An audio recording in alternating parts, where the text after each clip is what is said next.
अस्सलामुअलैकुम, जियो न्यूज़ के साथ मैं हूं रज़ा ज़ैदी। बुलेटिन में सबसे पहले आपको खबर दें, नवाज शरीफ की सज़ा मुअत्तली की दरख्वास्त पर नैब ने इस्लामाबाद हाई कोर्ट में जवाब जमा करा दिया।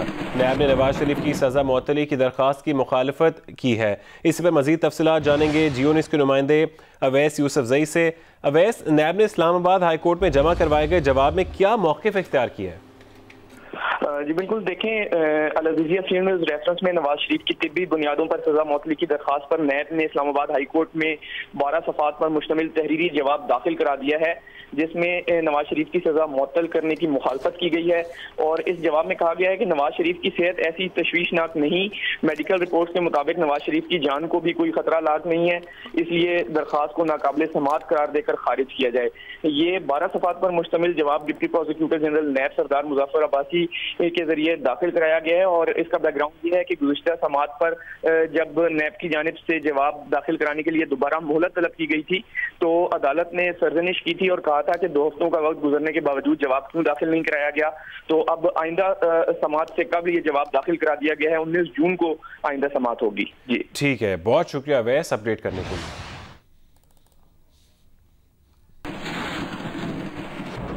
वज़ीर आज़म की हुकूमती ओहदेदारों पार्टी क़यादत को इस्लामाबाद में मौजूद रहने की हिदायत। ज़राए का कहना है कि वज़ीर आज़म ने हुकूमती तर्जुमानों सीनियर रहनुमाओं का इजलास आज दोपहर 2 बजे तलब कर लिया है। बनीगाला में इजलास में पार्टी बयानिया और हालिया गिरफ्तारियों पर तबादला ख्याल होगा। इसी पर मज़ीद तफसीलात जानेंगे जियो न्यूज़ के नुमाइंदे अयाज अकबर यूसुफजई से। अयाज, इजलास में कौन कौन शरीक होगा और क्या फैसले मुतवक्के हैं? देखिए जी, वज़ीर आज़म इमरान खान कल ही पहुंचे हैं किर्गिस्तान से वतन वापस, और जैसे ही वापस पहुंचे हैं सियासी मैदान में मुतहरक हो गए हैं। वज़ीर आज़म की हुकूमती इदारों और सीनियर पार्टी लीडरशिप को इस्लामाबाद में मौजूद रहने की उन्होंने हिदायत भी की है। और आज वज़ीर आज़म इमरान खान ने बनीगाला में हुकूमती तर्जुमानों और सीनियर रहनुमाओं का अहम इजलास भी तलब कर लिया है। ज़रा ये बताते हैं तकरीबन 2 बजे बनीगाला में ये इजलास होगा, जिसमें इस वक्त जो मौजूदा हालात हैं इस वक्त मुल्क के, जिसमें बजट के बाद जो हालात पैदा हो रहे हैं वकला तहरीक के हवाले से, बाकी जो अपोजिशन जमातों ने जो धरने की कॉल भी रखी है, उन्होंने एहतजाजों की जो कॉल भी रखी है, उस हवाले से पार्टी का क्या बयानिया होगा। और जो गिरफ्तारियां हुई है खुसूसी तौर पर आसिफ अली जरदारी और फरियाद तालपुर की, उस हवाले से क्या बयानिया पार्टी का रहना चाहिए और इस हवाले से PTI का क्या मौक़िफ़ होगा, उस पर मुशावरत होगी। इसके साथ साथ जो इस इजलास से कबल हुकूमती तर्जुमानों के इजलास से जो होगा, उससे कबल जो सीनियर क़यादत है पाकिस्तान तहरीक इंसाफ की, उनसे पहले एक मुशावरती नशिस्त होगी कि तर्जुमानों को हमने क्या मौक़िफ़ देना है, उन्होंने TV के ऊपर क्या मौक़िफ़ रखना है और मुख्तलिफ जगहों पर जहाँ पर पार्टी के मौक़िफ़ की जरूरत होगी वो क्या रखेंगे। वज़ीर आज़म ने ये भी इसमें तय करना है कि जो बजट के बाद जो हालात हैं गिरफ्तारियों के हवाले से या वकला तहरीक के हवाले से जो अब हालात बन रहे हैं, उस हवाले से पार्टी रहनुमाओं ने किस तरह निपटना है, हुकूमत का इस हवाले से क्या मौक़िफ़ होगा। इस हवाले से आज एक मुशावरती इजलास भी है और उसके अंदर एक प्लान बनाया जाएगा। उसके बाद वो प्लान जो है हुकूमत उस पर अमल दरामद करेगी। ठीक है, बहुत शुक्रिया अयाज अपडेट करने के लिए। आगे बढ़े आपको बताएं, साबिक सदर आसिफ अली जरदारी की हमशीरा फरियाल तालपुर को कुछ देर में एहतसाब अदालत में पेश किया जाएगा। नैब फरियाल तालपुर के जिस्मानी रिमांड की सदा करेगी। फरियाल तालपुर को नैब ने गुज़िश्ता रोज़ उनकी रिहाइशगाह से गिरफ्तार किया था, जिसके बाद उनकी रिहाइशगाह को सब जेल करार दे दिया गया था।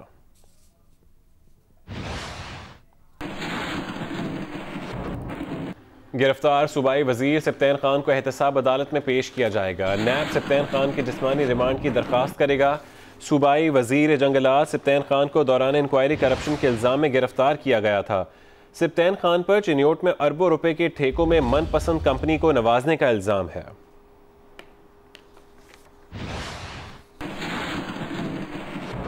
साइक्लोन वायो के हवाले से आपको बताएं, कराची के जनूब से 475 किलोमीटर साइक्लोन वायो मौजूद है और वायो की समत में तब्दीली आ गई है और वो मगरिब की जानिब बढ़ रहा है। चीफ मेट्रोलॉजिस्ट सरदार सरफराज का कहना है कि साइक्लोन 18 से 24 घंटों के दौरान शिमाल मशरक़ की जानिब मुड़ेगा।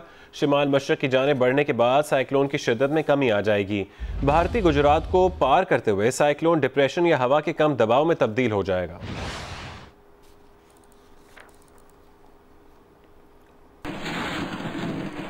गुज़िश्ता रोज़ मुल्क के बेशतर इलाकों में मौसम गर्म और खुश्क रहा। मुल्क के बेशतर इलाकों में मौसम आज भी गर्म और खुश्क रहेगा। ताहम साहिवाल, फैसलाबाद, भावलपुर, लाहौर, सरगोदा, रावलपिंडी, गुजरांवाला, मुल्तान डिवीज़न में कहीं कहीं, जबकि मालाकंड, हैदराबाद, मीरपुर खास, कराची डिवीज़न और इस्लामाबाद में चंद मकामात पर तेज़ गर्द आलूद हवाओं, आंधी और गरज चमक के साथ बारिश का इम्कान है।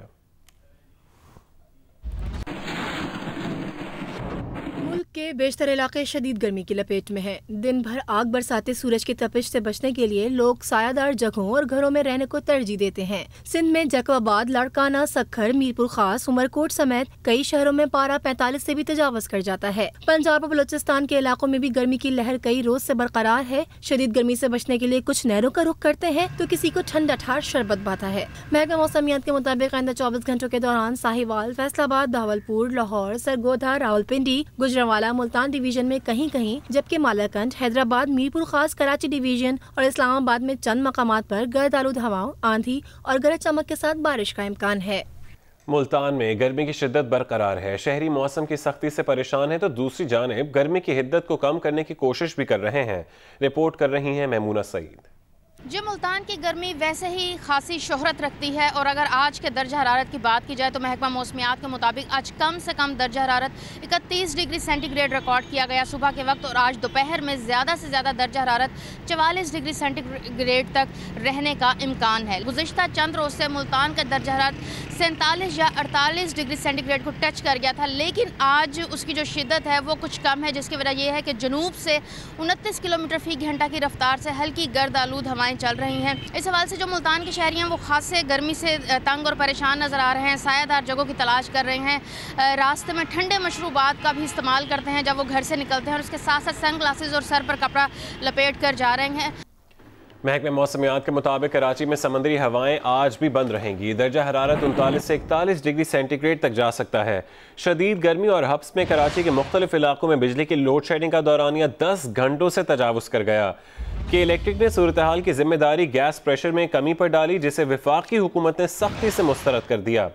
उधर धाबेजी पंपिंग स्टेशन पर बिजली की ब्रेकडाउन से कराची को पानी फराहम करने वाली 72 इंच कुतर की पाइपलाइन फट गई, जिससे कराची को 100 मिलियन गैलन से ज़ायद पानी फराहम नहीं किया जा सका। कराची आज भी हीट वेव की लपेट में रहेगा। महकमा मौसमियात के मुताबिक समुद्री हवाएं मुअत्तल रहेंगी और पारा 39 से 41 डिग्री सेंटीग्रेड तक जा सकता है। शदीद गर्मी और हब्स के मौसम में शहर के मुख्तलिफ इलाकों में लोड शेडिंग का दौरानिया 10 घंटों से तजावुज कर गया है। लियारी, कोरंगी, गुलिस्तान जौहर, लांढी, मलिर, शाह फैसल, लैक्टाबाद, न्यू कराची, औरंगी टाउन, बल्दिया टाउन, मंगोपीर और खारादर समेत शहर के मुख्तलिफ इलाकों में लोड मैनेजमेंट के नाम पर बिजली बंद कर दी जाती है। के इलेक्ट्रिक तर्जुमान ने दावा किया है कि कराची में गर्मी की वजह से डिमांड में इजाफा हुआ है। गैस प्रेशर में कमी के बायस कुछ प्लांट्स की पैदावारी सलाहियत मुतासिर है। ताहम दावे को वफाकी वजीर उमर अयूब खान ने मुस्तरद कर दिया। कहा, सुई सदरन गैस कंपनी के इलेक्ट्रिक को जरूरत से ज्यादा गैस फराहम कर रहा है और गैस प्रेशर में कमी का दावा गलत है। के इलेक्ट्रिक को मजीद 150 मेगावाट बिजली देने की मंजूरी दी है, लेकिन के इलेक्ट्रिक का तरसीली निजाम ही मौजूद नहीं, जिसकी वजह से अभी तक फराहमी मुमकिन नहीं हो सकी। दूसरी जानिब धाबेजी पंपिंग स्टेशन पर भी बिजली का ब्रेकडाउन हुआ, जिसके बायस शहर को पानी फराहम करने वाली 72 इंच कुतर की पाइपलाइन फट गई। तर्जुमान वाटर बोर्ड के मुताबिक कराची को 100 मिलियन गैलन से जायद पानी फराहम नहीं किया जा सका है। तर्जुमान के इलेक्ट्रिक का कहना है कि धाबेजी पंपिंग स्टेशन पर बिजली बहाली के लिए अमला काम कर रहा है। वाटर बोर्ड का मौकिफ है कि बिजली बहाल कर भी दी जाए तो भी शहर को पानी की फराहमी मामूल पर लाने में 75 से 90 घंटे दरकार होंगे। राना जावेद, जियो news, Karachi.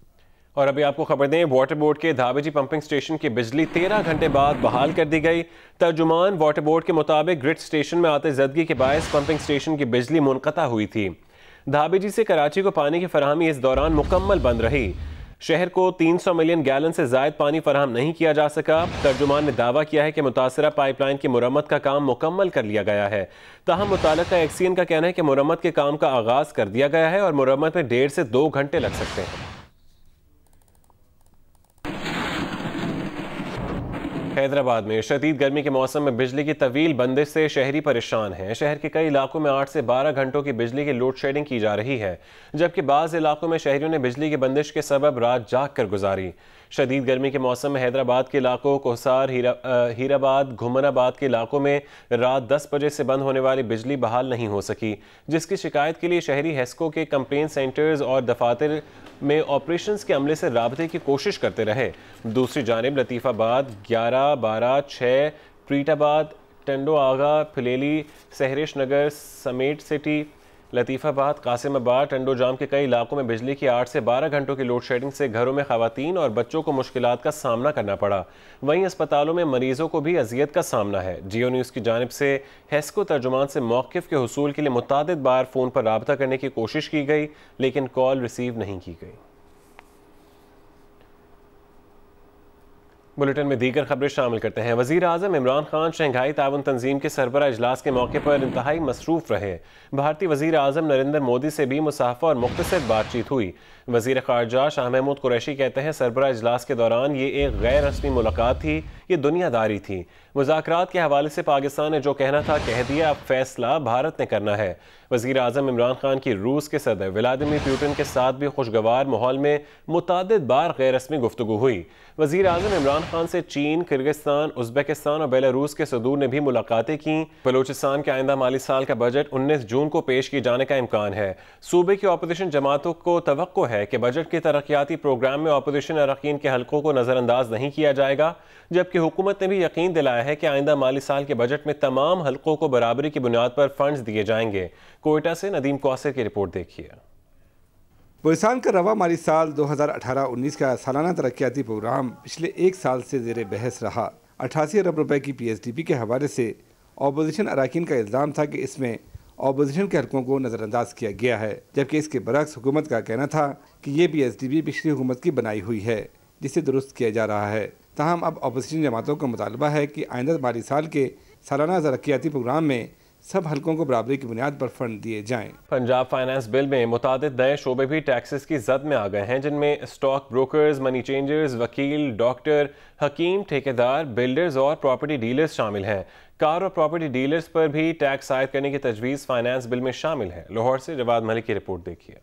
Punjab finance bill 2019-2020 मुतअद्दिद नए सेक्टर टैक्स नेट में शामिल 50 लाख, 5 करोड़ और 10 करोड़ या उससे ज़ायद सरमाया वाली कंपनी के लिए बिल तरतीब 10,000, 30,000, 70,000 और 1 लाख रुपए टैक्स होगा। टैक्स मुशीर, आर्किटेक्ट्स, इंजीनियरिंग और साइंटिफिक कंसल्टेंट्स पर 6,000, वकला पर 1,000 रुपए, स्टॉक एक्सचेंज मेंबरान पर 10,000, मनी चेंजर्स पर 6,000 और मोटरसाइकिल स्कूटर डीलर्स पर 6,000 से 10,000 रुपए, जबकि कार डीलर और रियल एस्टेट डीलर्स पर 20,000 रुपए टैक्स की तजवीज़ है। रिक्रूटिंग एजेंट्स पर 20,000, 10 लाख रुपए का कारोबार करने वाले कॉन्ट्रैक्टर्स और बिल्डर्स पर 1,000 टैक्स होगा। 10 लाख से 1 करोड़ रुपए वाले कॉन्ट्रैक्टर्स पर 6,000 रुपए टैक्स होगा। मेडिकल कंसल्टेंट्स, स्पेशलिस्ट और डेंटल सर्जन्स पर 5,000 रुपए सालाना टैक्स होगा। रजिस्टर्ड मेडिकल प्रैक्टिशनर्स पर 4,000, होम्योपैथिक और हुक्मा पर 3,000, ऑर्डर फर्म पर 6,000, हेल्थ क्लब्स और जिम्स पर 4,000 रुपए टैक्स की तजवीज़ है। 10 से 25 मुलाजमीन वाली फैक्ट्री पर 5,000 और 25 से ज़ायद मुलाजमीन वाली फैक्ट्री पर 7,500 रुपए टैक्स होगा। ज्वेलर्स, केबल ऑपरेटर्स पर 2,000, जबकि सिगरेट और तंबाकू बिजनेस करने वालों पर 4,000 रुपए टैक्स की तजवीज़ है। जवाद मलिक, जियो न्यूज़, लाहौर। वज़ीर इत्तलात खैबर पख्तूनख्वा शौकत यूसुफज़ई ने कहा है कि सूबाई काबीना ने रिटायरमेंट की उम्र 60 साल से बढ़ाकर 63 साल कर दी है, जिससे सूबे को सालाना 24 अरब रुपए की बचत होगी। वो पेशावर में सूबाई काबीना इजलास में होने वाले फैसलों से मुतालिक ब्रीफिंग दे रहे थे। शौकत यूसुफज़ई ने कहा कि सिविल सर्वेंट एक्ट 1973 के तहत रिटायरमेंट की उम्र 60 साल थी। सूबाई काबीना ने रिटायरमेंट की उम्र 63 साल करने की मंजूरी दे दी है। हर साल 10,000 मुलाजमीन रिटायर होते हैं। इस इकदाम से सालाना 24 अरब रुपए की बचत होगी। उनका कहना था कि प्रोजेक्ट मुलाजमीन की छुट्टियों के लिए तरीका कार वज़े कर दिया है, जिन्हें सालाना 15 छुट्टियां मिलेंगी। अथॉरिटी 5 मजीद छुट्टियां दे सकती है। उनका कहना था कि वज़ीर आला ने 15 दिन के अंदर मार्केटों से शॉपिंग बैग्स हटाने का हुक्म दिया है। शौकत यूसुफज़ई का कहना था कि 1901 से कबल के अदालती रिकॉर्ड तलफ करने के लिए कोई कानून नहीं था, जिसके लिए सूबाई हुकूमत ने पुराना अदालती रिकॉर्ड तलफ करने के लिए कानून की मंजूरी दी है। काबीना ने कानून में मौजूद खवातीन के खिलाफ इम्तियाजी शिके ख़त्म करने की भी मंजूरी दी। काबीना ने फैसला किया कि अदालतें 6 माह में तलाक से मुतालिक केसेस को निपटाएंगी। उलमा मशाइख काउंसिल कायम करने से मुतालिक कानून बनाने के लिए करारदाद लाई जाएगी। सूबाई काबीना ने मीर अली बाजार के मुतासरा दुकानों के मुआवजे की मंजूरी भी दी है, जबकि 60 साल से ज़्यादा उम्र के सहाफ़ियों को वज़ाइफ भी देने का फैसला किया है। फाटा के सूबा खैबर पख्तूनख्वा में इंजमाम के बाद पहली बार कबायली अवाम 20 जुलाई को सूबाई असम्बली के लिए अपने नुमाइंदों का इंतखाब करेंगे। PK 107 बाड़ा के अवाम क़याम अमन के 4 साल बाद तामीर और तरक्की के लिए पुरुम्मीद हैं। रिपोर्ट कर रहे हैं काजी फजलुल्लाह। कबायली ज़िला खैबर में दहशतगर्दों के खात्मे के लिए सिक्योरिटी फोर्सेज की जानिब से शुरू किया गया ऑपरेशन मुकम्मल हो गया। इस ऑपरेशन में जहां कई इमारतें खंडरात में तब्दील हुई, वहीं मशहूर बाड़ा बाजार की 10,000 दुकानों को भी शदीद नुकसान पहुंचा। शहरियों का कहना है कि खैबर पख्तूनख्वा में इंज़माम और इलेक्शन का फायदा उसी वक्त होगा जब होने वाले नुकसान का फौरी अजाला किया जाए। स्कूलों का जो इंफ्रास्ट्रक्चर है उनके मयार को बनाने के लिए, जो स्कूल तबाह हो चुके हैं उनको दोबारा बनाने के लिए, जो कॉलेज वगैरह थे जिनको नुकसान हुए। तहसील बाड़ा में दहशतगर्दों के हाथों 100 से जायद सरकारी स्कूल, हजारों मकानात मिट्टी का ढेर बने, तो वहीं मकामी अफराद नकल मकानी पर मजबूर या IDPs बना दिए गए। क़याम अमन के बाद हुकूमती वजीर का कहना है कि तामीर नौ के लिए जामे पॉलिसी तैयार कर ली गई है। एक मास्टर प्लान हम बनाने की कोशिश कर रहे हैं कि हमने हर इलाके के लिए कहाँ प्राइमरी स्कूल चाहिए, कहाँ मिडिल चाहिए, कहाँ यूनिवर्सिटी चाहिए, कॉलेज चाहिए और फिर कहाँ पर हॉस्पिटल। कबायली अजला में इलेक्शन के इनेकाद पर जहाँ कबायली शहरी खुश हैं, वहीं इन्हें उम्मीद है कि इलेक्शन के इनेकाद के बाद मुंतखब उम्मीदवार मुल्क के दीगर हिस्सों की तरह कबायली अवाम को एक बेहतर और पुरसुकून जिंदगी देने में अपना किरदार अदा करेंगे। काजी फजलुल्लाह, जियो न्यूज़, ज़िला Khyber. Hi, I'm Shadia Niazi. Thanks for watching Geo News. For more videos and updates, do not forget to click the subscribe button.